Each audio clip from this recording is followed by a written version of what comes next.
Bongbong, Pangulong Marcos, alam mo ang katotohanan. Andun ka. Magkasama tayo. Kung hindi mo ito ipinag-uutos, walang dahilan para hindi mo itama ang kasinungalingan na ito. Huwag mong konsintihin ang mga politikong ginagamit ang sinungaling na si Madriaga. Yun lang po. Uhi! Sino ba yun? Sa ginawa nyo ngayon na press con, di ba possible na umakyat dito sa Senate yung impeachment case? Hindi kaya ma-question na yung inyong pagiging impeachment judge? Ang totoo, hindi ko maintindihan kung anong koneksyon nito sa impeachment case. Ang sinasabi ko lang yung katotohanan tungkol sa mga pangyayari noong 2021 na walang kinalaman sa impeachment. Mananatiling akong juror at judge at pakikinggan ko yung ebidensya nila. Pero sa aking tingin, wala naman tong koneksyon at hindi naman yata bawal magsabi ng totoo. Kasi ma'am, doon sa hearing kahapon, iwas na iwas sila na yung mga possible probing question, yung pag-question sa credibility, dahil sa Senate daw dapat pag-usapan yung credibility ni Madriaga bilang testigo. Ang sinasabi ko lang, yung mga claim niya, alam na alam ko na hindi totoo at palagay ko, walang koneksyon sa impeachment. Ilag na ilag rin ako katulad ng ibang senador na mag-comment whether pro or con. Pero sa mga linathala, itong mga impormasyon niya tungkol sa term sharing, tungkol sa kasunduan, tungkol sa pag-uusap at meeting-meeting, alam ko kasi yan hindi naman totoo. So, do you think sinong gumagamit kay Madriaga para gawin yung sabi nyo nga pagsisinungaling? Hindi ko alam. Maraming ambisyoso ngayon. Maraming buhayang malaya pa rin. Ma'am, but in racing yun pong mga, sabi nyo nga po, truth, na hindi totoo yung sinasabi ni Madriaga, are you also questioning his credibility bilang witness doon sa impeachment hearing? Ganyang klase bang mga testigo ang ihaharap sa Senado? Mahiya naman sila. But yung kahapon po na hearing, yun nga po as mentioned earlier, iwas po yung mga congressman daw na pag-usapan yung credibility. Meron pa pong na-strike off the record ng mga comments about credibility of Madriaga. Do you agree with that, ma'am? Pasensya, hindi ko napakinggan yung hearing kahapon dahil may hearing rin tayo dito yung tungkol sa Roblox, di ba? At naghahanap nga ako ng IME solution na matapos na kasi mga kabataan na nakasalalay dun eh. Pero yun nga, binalita sa akin na kung ano-anong claim, dinawit pa yung pangalan ko, dinamay pa kami na hindi naman totoo. Talagang kinailangan talaga na tuwirin itong kabugtutan. Balikan ko lang si Madriaga.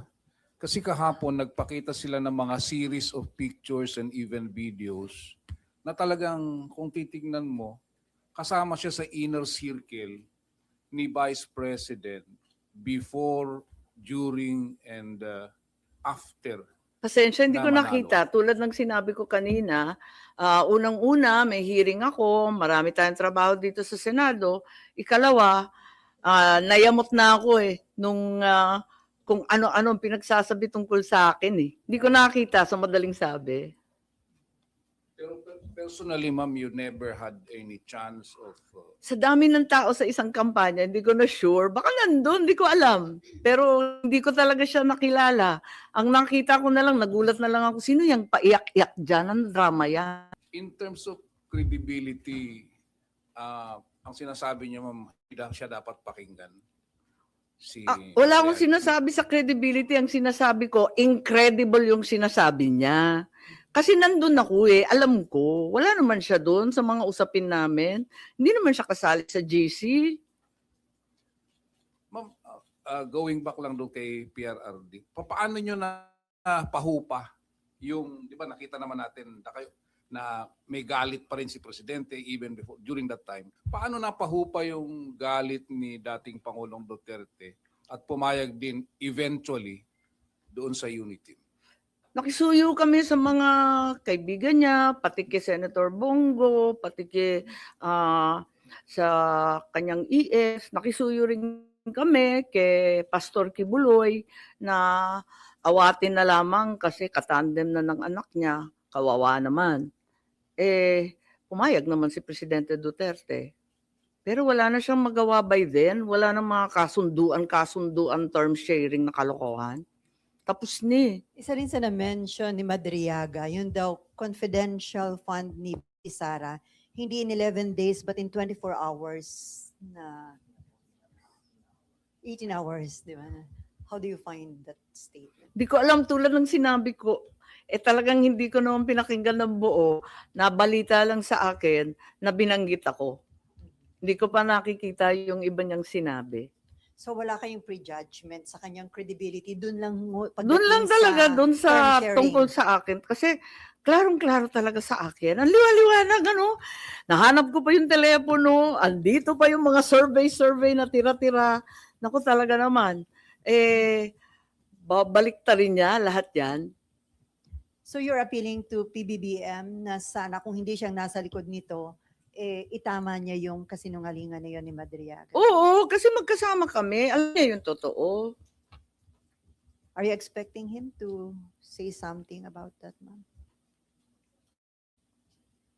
Sana.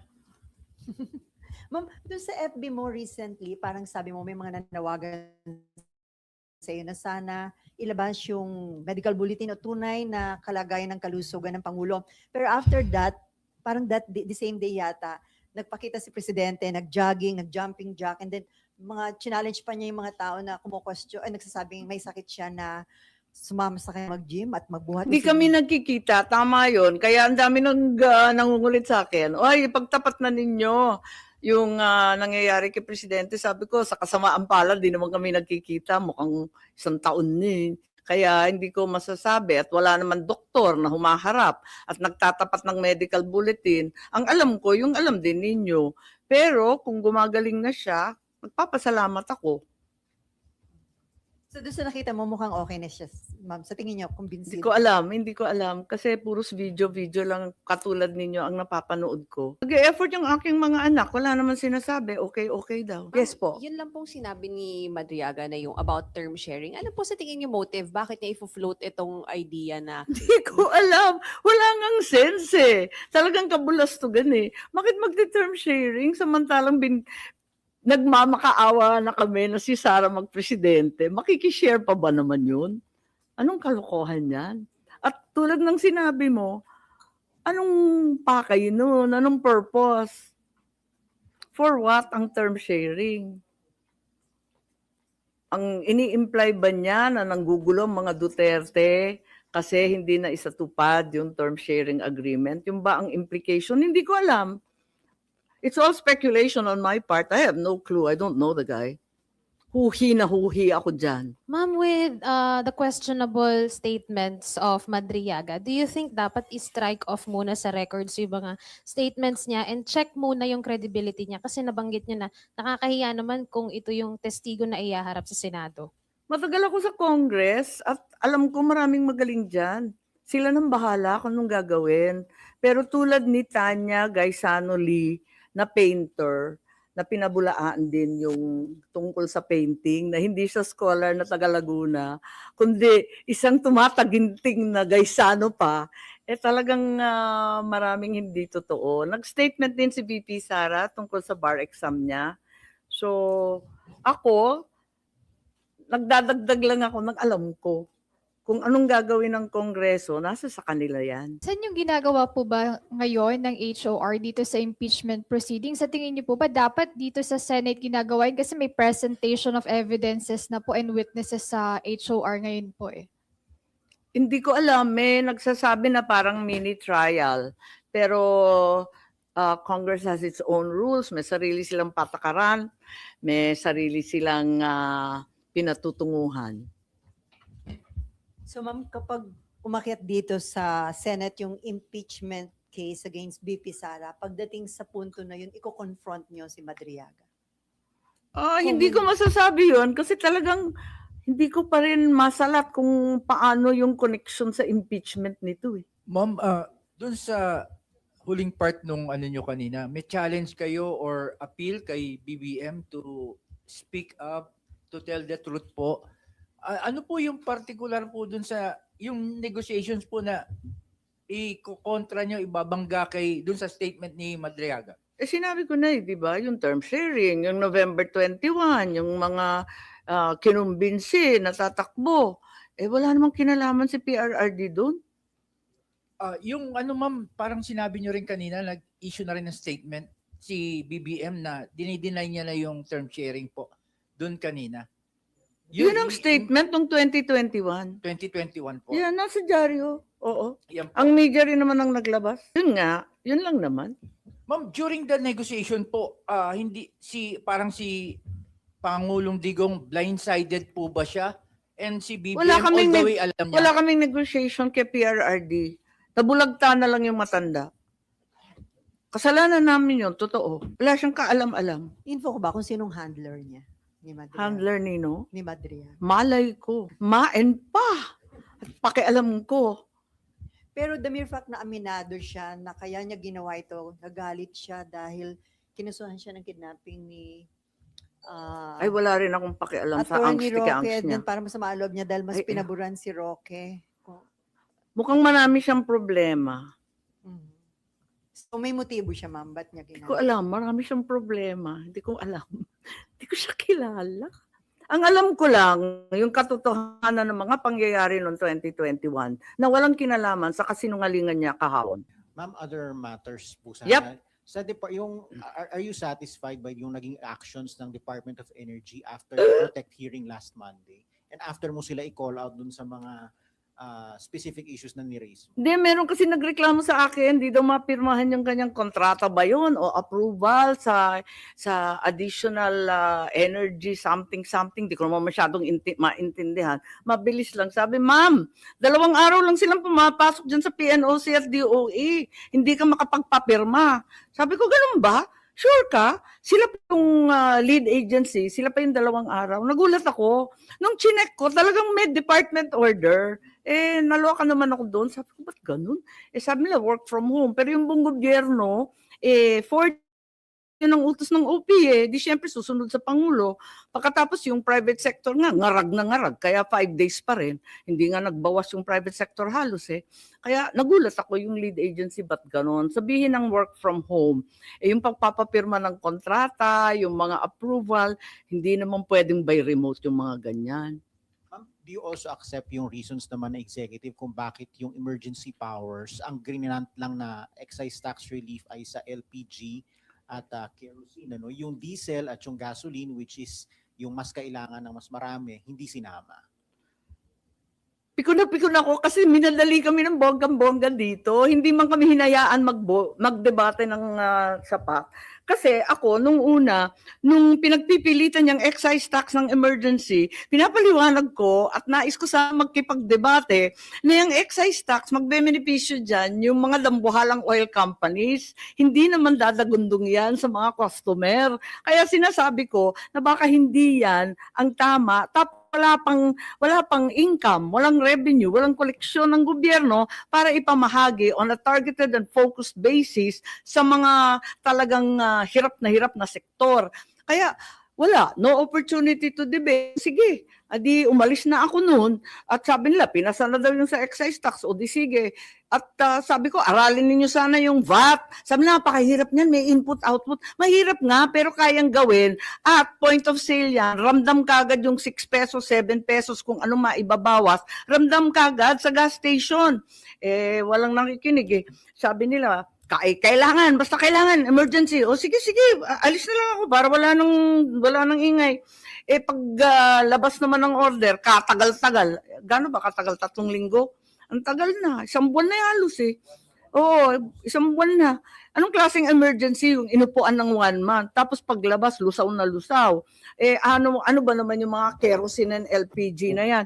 Ang kailangan talaga, dumaan na at lumipas ang anihan. Wala talagang makuhang krudo. Kabubukas lang ng open season ng ating mga ngisda, ayan na naman, wala ring krudo, kaya wala nang nagpapalaot. Ano ba naman to? Talaga naman lahat ng kinailangan mo, yung diesel at yung gasolina, walang tulong. Parang napabulaanan rin tayo dyan sa excise tax and VAT Hindi totoong tax exemption to Parang dating yung concern nila, yung magiging foregone revenue, para nag-iingat. Yun nga, naintindihan ko, ingat na ingat sa foregone revenue kasi nga wala ngang koleksyon. Pero, ganun pa man, hindi ko maintindihan. Pinagmamalaki nila pa ulit-ulit, 238 billion ang remainder balance from 2025 GAA and 2026 we can free up. May presidential assistance, may DSWD, may DA, blah, blah, blah. Pwedeng EFLR, pwedeng ganito. Basta tumataginting na 238 billion ang sinasabi. May pera pala kayo Ba't kayo abalang-abala? Kukunti lang naman yung VAT na yan. Kung 3 buwan lang, sabihin natin. At yung excise tax, hindi naman zero. Bawasan man lang, konting tulong lang sa tao, sa magsasaka, sa mangingisda, sa transport sector, yung mga tricycle. Ang dami pala ninyong pera, ba't yan lang muna ang ipamahagi? At kung talagang taghirap, di magtiis-tiis tayo sa konting koleksyon. As a matter of fact, ako na rin yung pasimuno na nagsasabi, yung threshold para sa income tax nitong April, taasan. Masyado naman mababa yung 200,000 sa presyong ganito ng pagkain at gasolina. Taasan sa 500, yung mga bonuses. Ganun din, pati yung 13-month pay. Pwede ba taasan sa 200,000 para makahinga ng konti yung tao? Nag-file rin ako na wag nang bawasan ng sweldo. Wag nang tanggalin yung mga GSIS, SSS, PhilHealth, Pag-ibig. Awa naman ng Diyos. Hirap na ang tataas ng presyo. Tapyas pa ng tapyas, bawas pa ng bawas sa sweldo. For a change, makuha man lang ng mga empleyado at trabahador ng buo ang kanilang mga sweldo. Gusto namin yun. Oo, alam ko. Kasi maraming pumapalakpak ng tenga. Ayun. Ma'am, kahit may panawagan kayo na direkta ng mag-order tayo, mag-purchase ng oil sa Russia, pero still, according to Energy Secretary Garin, nakipag-coordinate siya sa DFA para i-request na magkaroon ng another window or extension doon sa sanction waiver. Kaibigan ko si Sharon pero hindi ko siya gets ha, promise ha. Di ba kahapon, andun na sa Russia si Prabowo ng Indonesia? Ba't sa kanya pwede? Bakit tayo hindi? Di ba may ambassador rin tayong Russian na narito, very cooperative, parati nakikipag-meeting yan. Meron rin tayong ambassador doon sa Moscow. Pauwi na natin lahat yan kung via Washington DC ang ating negosasyon sa Russia. Hindi ko talaga maintindihan. So, hiningi ko kay Secretary Lazaro kasi sabi ng DOE, they're only deferring to the opinion of DFA. West, DFA, pwede ba? Ipaliwanag nyo sa amin yan at hindi ko talaga maintindihan. Hindi ko alam sa kanila. So, ang implication nun, mas magiging... Pero hindi tayo takot mabomba. Halabira pa rin ang EDCA. So, kung pagka ganun, mas mabagal yung proseso ng pag... Di ba emergency nga, urgent nga. Di ba? Sabi nga sa Jensen, sa Zamboanga, wala na, patay na ang industriya ng commercial and even municipal fishing. Wala na sa 1 linggo. Uuwi na sila lahat. Wala nang kayang bumili ng krudo. At ang sabi, hindi, kasi kailangan pumunta sa Washington DC, kausapin yung, State Department, Department of Trade, Department of, maraming department, 2 department ang sinabi, nakalimutan ko na nayamot ako Basta 2 department ang pakikisuyuan doon sa US, tapos babalik yung ambassador natin sa Washington, tapos, pupunta na naman sa Russia, kung okay ba. Tapos, mangungontrata tayo. Ano ba yun? Ang gulo-gulo. Bakit yung Petron? Dire-diretso si Ramon Ang nakapagdala ng ikalawa ng shipload para sa Petron. Bakit kaya ng private, hindi kaya ng gobyerno? Di ko gets. Ma'am, ipagdagting po kaya sa mga paayuda. Kahapon po kasi sabi ni Senator Tulfo, concern niya yung pag-sustain ng ayuda. Pag na-trigger din daw po sakaling bayanihan 3, saan daw po kukunin yung pera para sa mga sektor. Do you have the same sentiment po? Oo, totoo naman may hangganan talaga ang pagbibigay ng ayuda, unfortunately. At yun nga ang pinangangambahan. Pero wag naman idamot yung 238 billion. Andyan na yan. Ikalawa, sino bang binibigyan? Kasi nalilito ako kasi 'di ba transport, agri, fisheries, mga commuter, yan ang dapat talaga bigyan kaagad. Hindi naman sila nakikinabang, di ko maintindihan. Akala ko nga pag angkat ng oil galing sa Russia, diretso nang ibebenta ng gobyerno sa ating mga sektor na nangangailangan. Eh yung pala dadaan pa sa mga private oil companies, pagkikitaan pa, papatungan pa, may cartelization, may collusion, ano ba talaga? Kaya ewan ko, hindi ko talaga maintindihan kung ano talaga ang nangyayari.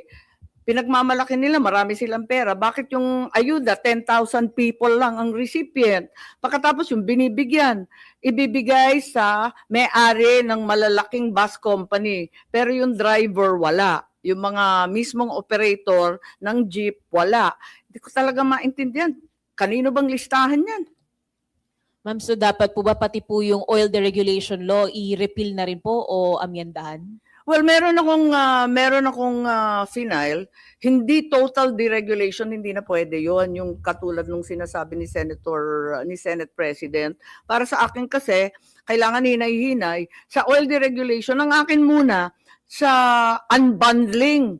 Kailangan may transparency, paliwanag naman ng ating mga oil companies. Bakit 280% ang increase ng crudo, ng diesel, yung gasolina 200%? Bakit naman nagkaganon? Bakit yung ating mga kapitbahay sa ASEAN 20%, pinakamataas na 30%? Bakit sa atin 100%? Hindi ko maintindihan eh. Kaya siguro kinakailangan at sinulat ko doon, unbundling katulad ng ginagawa sa kuryente, ipaliwanag yung iba't ibang items, bakit nadagdagan ng labis-labis, at tignan natin kung totoo, unbundle our rates. And at the same time, conduct hearings. Kapag magtataas, sasabihin na naman, di ba, next week meron na namang pagtaas ng presyo, karo-rollback lang, itataas na naman. Ano ba ito? Parang nakakahilo na tong tsubibong to. Next week, sabi, tataas na naman. May paliwanag ba? May hearing ba? Nag-audit ba yung DOE? Bakit basta-basta na lang magpapahiwatig ng ganon? Hindi naman pwedeng ganon. So ma'am, naniniwala kayo may cartel sa oil industry? Hindi ko alam. Kailangan alamin at kinakailangan magka-hearing, kailangan may transparency, may accountability. Hindi ko lang ubos maisip bakit tayo ang pinakamahal ang langis sa buong ASEAN, sa buong Asia Pacific. Ma'am, according to Senator Win Gatchalian, para matulungan din yung mga middle class, i-absorb muna ng government yung premium sa SSS at GSIS ng mga empleyado. Well, sinabi ko na yan di ba? Yung SSS, GSIS, yung PhilHealth, yung Pag-ibig, lahat ng bawas sa sweldo. Wag muna, moratorium muna, maawat mahabag. 3 buwan lang, at least, makahinga man lang tayo. Di natin alam kung gaano katagal to. Pag-usapan natin sa pagkatapos ng 1 quarter. Pero pagbigyan muna ng 3 buwan na makaraos. Alam ninyo, ang problema dito, tumatanda na rin ako, dinaanan na kasi natin to Ito kumbaga ay third oil shock na natin. Ang unang nangyari 1974, tapos 1979, nakita ko, kasama ako ng aking ama na umiikot ng mundo, humihingi ng langis. Kaya hindi to bago sa akin Kaya nagtataka rin ako, bakit hindi na lang tayo dumediretso sa Brunei, Indonesia, yan, sa Russia, sa China. Marami naman tayong kaibigan, humingi naman tayo at pakiusapan. Ba't naman tayo natatakot sa kung sino-sino? Di ba kaibigan naman natin ng US, ba't tayo natatakot? Other issue, according to Senator JB, hindi siya makagalaw as Ethics Committee Chairman kasi hanggang ngayon hindi daw pumipirma yung minority doon sa rules. So hindi pa ma-adapt at ma-publish kaya hindi masisimulan yung pag-action sa mga ethics committee. Ay, ganun ba? Hindi ko alam, hindi ko sure. Hindi ko pa siya nakakausap tungkol dyan. Pero member ka ma'am ng Ethics Committee? Yes. 3 ba kami? Si BG, si Marcoleta, saka ako. And Joel hindi? Ay, hindi. Okay. Parang kaming 3. So ma'am, hindi ka pa pumipirma dun sa rules? Hindi ko alam kasi ilang beses na pinaltan Hindi ko na maalala. Kailangan siguro mag-usap, hindi ko alam. Pero kung handa ano kang nang pumirma latest. dun ma'am sa rules? I don't know, ano nang latest version kasi. Hindi yung composition, di naman pwedeng paltan yun na-nominate na sa floor tapos na yun. O yung Roblox. Wala talaga. Well, kahapon ang kasunduan, bigyan ng palugid ng 3 buwan, which to me reasonable kung talagang maisasatupad yung mga pinapangako nilang mga safety measures na madaling intindihin at gamitin ng mga parents, edi pagbigyan natin. Full disclosure nga sabi ko kasi nag-operate ako ng animation at game development studio. Gustong-gusto ko sana yung Roblox yan kasi binibigyan ka ng pagkakataon at kapangyarihan na gumawa ng sarili mong game. Ang bongga. Ako rin ang author kasi ng Creative Industries Law. Gusto ko yan. Kaya lang, kung nakakasama na sa mga bata na brainwash o di kaya sinusuyo ng mga sexual predator, ibang usapan na yan. Hindi po pwede yan. Pegador, wala kang kawala. Pegador, kayo ay maganda. Pegador, galit sa masama. Pegador, ang sa inyo bebenga. Pegador, wala kang kawala. Pegador, kayo ay maganda. Pegador, galit sa masama.